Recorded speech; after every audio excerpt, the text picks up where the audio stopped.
Allt sem tengist íþróttum. Sportþátturinn mánudagskvöld á Suðurland FM. Mikið rétt, sportþátturinn með ykkur hérna á þessu mánudagskvöldi og úr mótorsportinu yfir í annað. Nú ætlum við bara að tala íþróttir almennt og línuna komin hann Jón Karl Ólafsson, formaður Fjölnis. Heill og sæll félagi.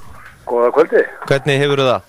Ég bara nokkuð góður. Já, herðu, það alltaf nóg að gera hjá ykkur í Grávoginum, sér maður með að það, hvað þið eru með marga deildir innan ykkar félags? Já, við erum haldið okkur við að vera fjölgreina félag, þetta nú svo sem rækta hverju ári því að það nú ekki alveg einfalt að vera með marga greinar inn í sama félaginu, en við höfum alltaf metið það sem styrk hjá Fjölina að vera með marga greinar og eru núna með 9 mismunandi greinar, meðal annars skák, þannig að við erum bara nokkuð fjölbreyttir í Grávoginum. Já, getur þú eitthvað í skák eða?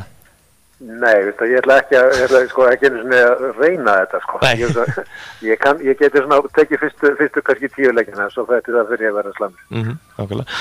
Áður en ég ræðum við aðeins félagi og ykkur og fleira, þá eitt stórveldi í Vesturbænum sem mikið búið að ræðum núna, það KR, handboltinn hangnaðardeildin lögð niður bara núna helgina alveg og kemur mörgum óvart. Já, þetta kom nú í sjálfu sér svolítið óvart en samt ekki þegar maður að reka félag það veit maður sem út af hvað þetta gengur. Þannig að þetta kostar allt sitt.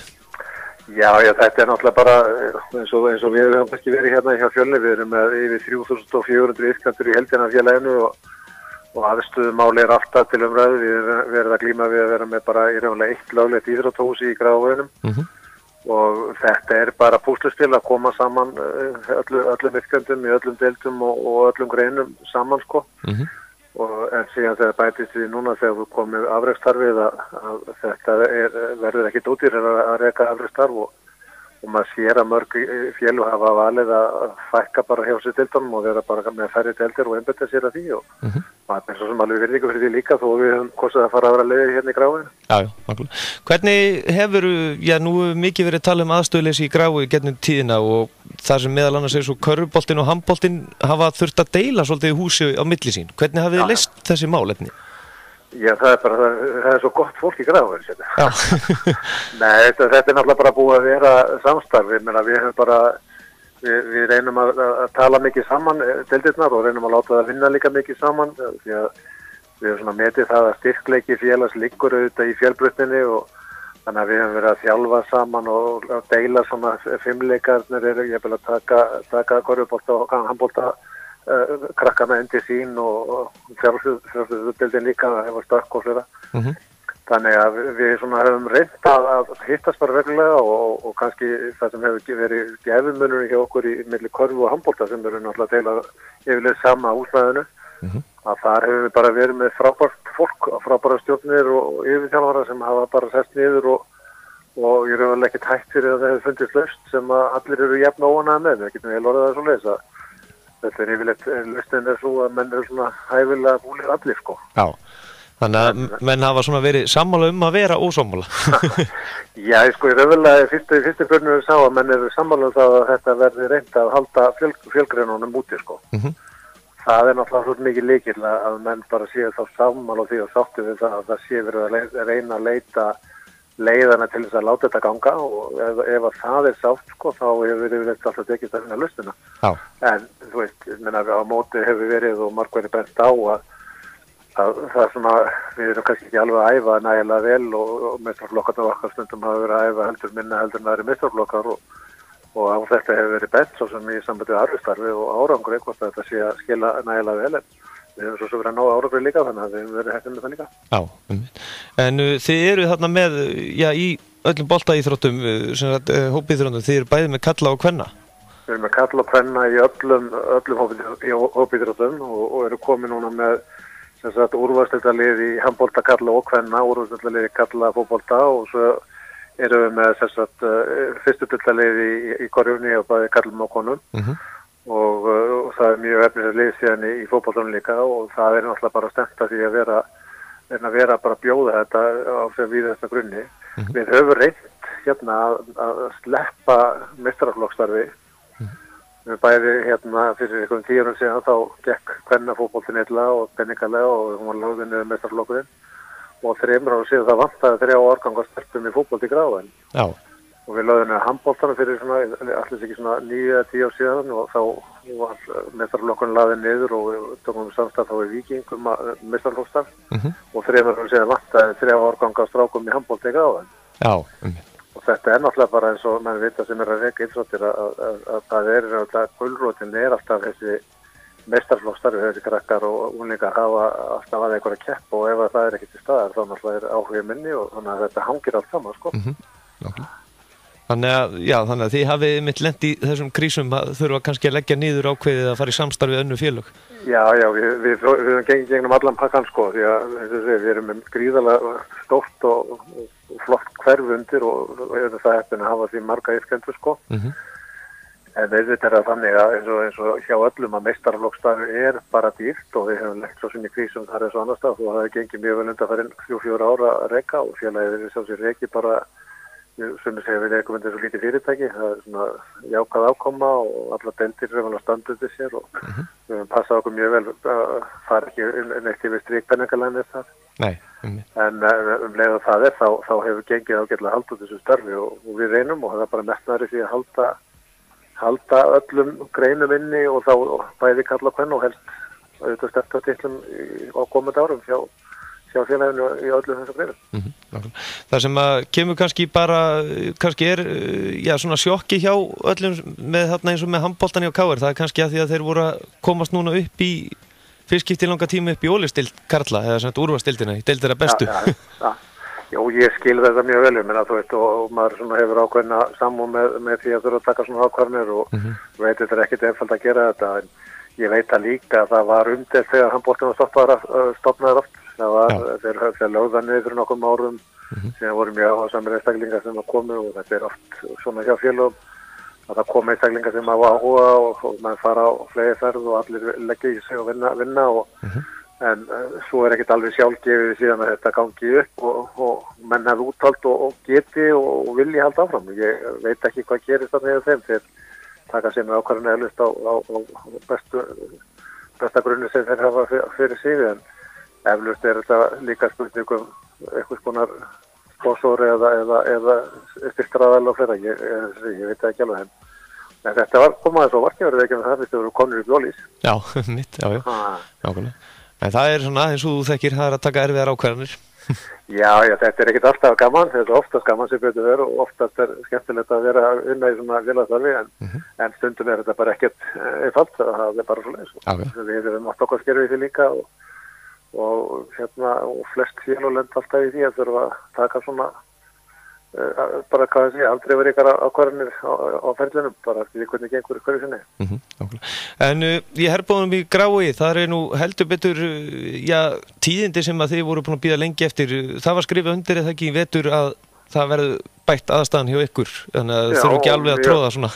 Mjög verulega, því að við lærum að fá loksins eftir margra ára bið er að koma núna svona alhliða íþróttahús sem verður alveg tvöfalt hús, það sem verður þetta æfa á alveg 2 löglegum völlum til viðbótar þannig að þetta fyrir lögur því að vera 1 salur í öllu hverjum Grafarvogi með tæplega 30.000 íbúa og iðkendur tengst að þeim yfir það að vera 3 þá löglegi salir þannig að við horfum bara bjóstum með fram á næstu ár því að þetta verður gjörbyltir allir aðstöðu hérna og gerir okkur klert að frekka sækja áfram heldur en ekki sko. Já.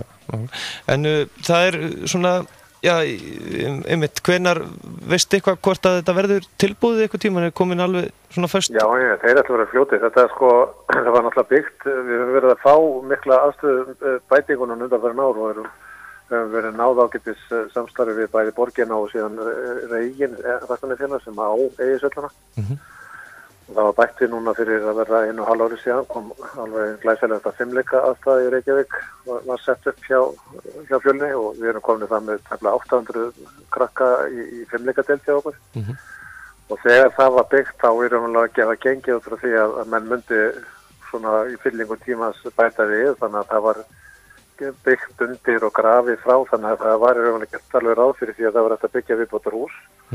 Þannig að framkvæmdi sér slík núna er bara að reisa í raunverulega húsið og það er ekkert sjálfur sér flókið. Þetta eru einingar sem verða notaðar þeir ætla að vera tilbúinir 1. janúar 2018, það bara svoleiðis. Já, nákvæmlega. En nú hefur mikið verið að ræða í gegnum tíðina mitt, svona stjórnum svona stór félögs eins og bara Fjölnir og KR og fleiri svona stór félög. Þetta ekki orðið bara í rauninni líka eins og að reka hálfgjört fyrirtæki? Þetta mjög umdeilt, sko. Ég segi það því að þú sér það félag eins og Fjölnir sem er 9 greina félag með 3.500 iðkendur þannig að velta 670 milljónum krónu á ári. Og þetta bara orðið eins og meðalstórt fyrirtæki í Íslandi og þetta þrælflókir rekstur því að 9 deildir eru allar gerðar upp sérstaklega og meistaraflokkurinn sérstaklega þannig að þetta þrælflóki bókhald og utanum allt með reksturinnum. Og við tókum ákvörðum í því fyrir nokkrum árum síðan að við raunlega rekum þetta algjörlega sem miðlægt. Þannig að allir fjármál félagsins var í gegnum skrifstofuna og prókur á félagsins inngöngi höndum stjórnarformannsins sem þá ég og framkvæmdastjórinn. Þannig að formenn Delta hafi sjálfur sér ekki heimild án þess að vera í samræði við þessa tvo í að skuldbinda félagið.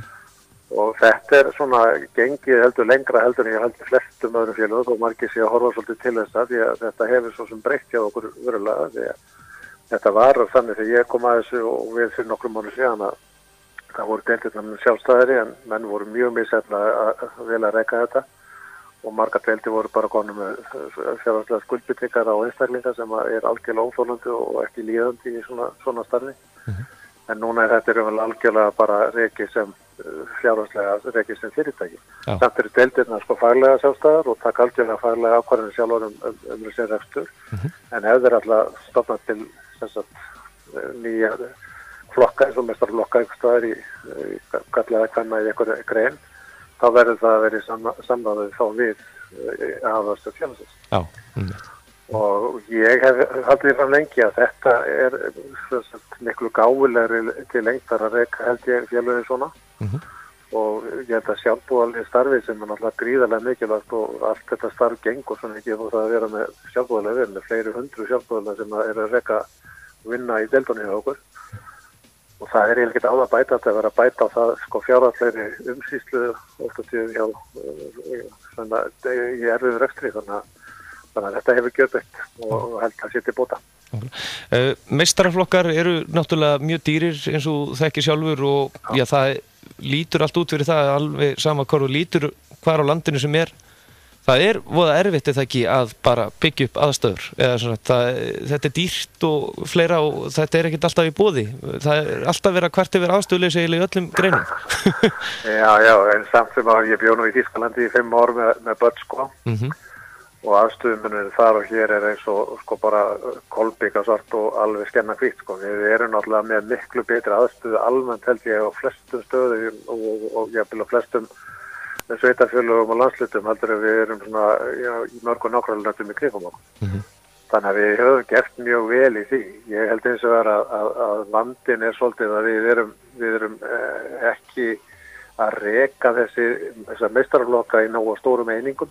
Maður hefur séð undanfarin ára að bæði í Skandinavíu og fleiri löndum það hafa þessi stóru meistaraflokksrekstur verið að saminast í stærri einingar og þar hafa menn verið að búa þá til við þekkjum þetta Rosenborg og Álaborg er Úrúsig, þar er eitt félag í 750.000 manna bæjarfélagi. Eitt meistaraflokks bara félag, en svo er náttúrulega fullt af félagum sem er að æfa unglinga víða. Ég held að þetta, og hefur talað fyrir því undanfarin ára, menn eftir að fara að skoða það að reyna að horfa á stærri einingar sem hafa svo meiri möguleika á því að takast á fjárhagslegar skuldbindingar frekar en að vera rekað allt í svona litlum félagum sem marg fyrir jafnvel ekki nægilega mikið uppreistra land til þess að geta búið til unga iðkendur sem verða síðan meistaraflokksefni sko. Þannig að ég held að þessi langt í landin eins og hér erum við náttúrulega með gríðarlega sögu og menn eru opbóðslega fljótir að verða tengdir við 100 ára afmæli einhvers félags og 110 ára afmæli annars félags og geta bara ekki séð fyrir sér að þetta geti orðið annað heldur en bara þessi guði blái græn eða rauði litur sem hefur alltaf verið að búningum. En þetta hefur verið að gera stáðstæðir í kringum okkur og ég held að menn að ég fara að ræða þetta og reyna að fara að skoða svona möguleikuna þessu. Þið eru allan ekki að draga neinn félug núna fyrir mótinn í haust? Nei, ekki svo leiðis. Við erum bara í góðum málum. Já, þannig að deildin halda allan áfram hjá ykkur. Já, við erum bara frekar að vaxa og dafna held í alltaf. Við erum verið að sjá fjölgun yrkenda hjá okkur bara alveg nokkurn veginn stöðuð í gennum árin og þannig að þetta bara gengur bara voða vel og eins og segja, meðan það þá er þetta óskaplega gaman og ég held að við erum voða stolt af félaginu okkur einnig Grafarvogi og erum komið með flotta bæði yrkendur og sívaxandi fjölda stuðningsmanna því að það er svolítið sérstætt að vera með svona ungt félag eins og Fjölnir við erum náttúrulega ekki nema 30 félag sem er ungt á alla mælikvarða. Foreldrarnir hafa yfirleitt verið gamlir eitthvað káeringar eða framarar eða hálfstenn og börnin eru síðan aðeins hjá Fjölni en foreldrarnir hafa aldrei náð alveg að slíta tengslunum við gamlu félagin. Já, hann að þið sjáu þá í öðruvísi búningum stundum upp í stúku eða? Já, stundum og eða missuðu þau á herrakvöldi eða konukvöldi eða þorrablót annars staðar. Já. En núna erum við hins vegar fann að sjá bara annara kynslóða fjölnismenn mæta á æfingar og foreldrarnir eru bara gamlega fjölnismenn og það breytir náttúrulega miklu strax að með fleiri sem hafa þá áhuga á bæði að mæta viðburði og taka sér verkefni. Það er bara frábærlega gott og þannig að framtíðinni byrst hjá okkur. Jón Karl Ólafsson, formaður Fjölnistaka, kærlega fyrir að gefa okkur tíma og gangi ykkur sem allra best. Þið segirðu 30 núna bara næsta ári eða ekki? Við erum bara í janúar næsta ári, þá förum að slíta fótskónum og bara förum að taka fullunarskriðin. Já, þannig að það verður bara víkt nýtt íþróttahús í leiðinni? Já, þetta er allt saman, þetta stemmir allt saman okkur vel. Já, nákvæmlega. Bestu þakkir og gangi ykkur vel. Takk sem við leiðum og takk fyrir. Þessar. Já, fyrir áhugasama þá er það fjölni.is til þess að sjá þetta starf hjá fjölnismönnum og náttúrulega ungt félag þarna á ferð. En já, eins og ég sagði fyrir þá er ég búinn að reyna að ná í káringa og þeir hafa ekki svarað þannig að það verður sennilega voða lítið frá svörum. Við sjáum til hvort að ég ætla að reyna að halda áfram, annars höldum við bara áfram sportinu og já, við hefum eftir að heyra í meðal annars einum á Bjössinni, Keilu Kappa, farið ekki langt.